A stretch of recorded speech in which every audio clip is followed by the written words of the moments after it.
پیغور ورکوي د تورې ښځې زویه د تورې ښځې زویه مطلب ستا مور توره وه هغه راغی رسول الله صلی الله علیه وسلم ته وایي د الله حبیبه د ماته داسې وي نبی کریم صلی الله علیه وسلم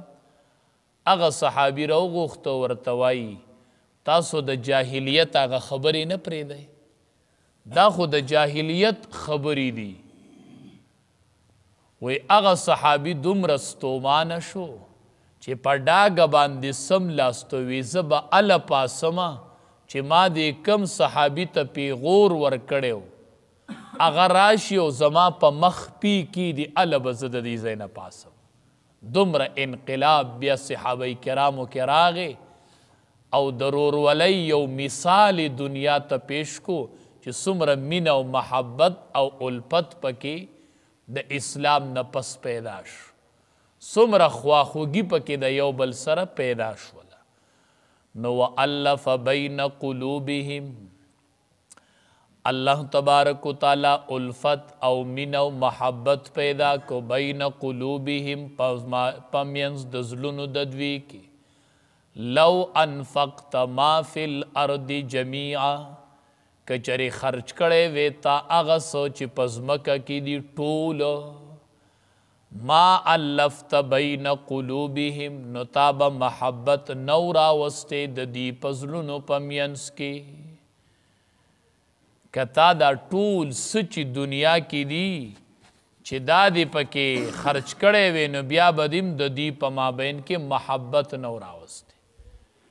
که تاسو خیال کړی وي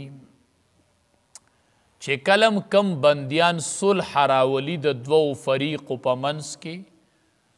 نو د صلح دپاره دوه خبرې لازمي دي یو دا چې دا صلح کوونکی به هوښیاري هله به صلح راځي که دی هوښیار نه وي نو ګورې صلح بیا نه راځي دی به د هوښیارتیا نه کار علي دی به هوښیار وي او عاقل به د عقل خاون به پوهه سړی به دویم دا چې ډیر مال بم خرچ کوي یو فریق سره چې صلح کوي نو هغه به راضي کوي نه په مال باندې نو مال بم خرچ کوي او هوښیارتیام غواړي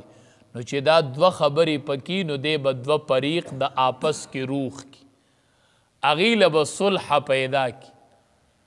نو د نبی کریم صلی الله علیه وسلم په شان هوښیار سړی و نو د رسول الله صلی الله علیه وسلم ډیر هوښیار یوه پیره انصارو یوه ګیله وکړله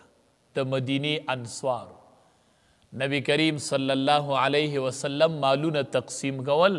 مال غنیمت مهاجرینو له برخه ډیره ورکړله نو انصارو ګیله وکړله وی چې جنګ نو مونږ ته ناري وي او چې مال غنیمت نو په دوی تقسیموي امام الانبیاء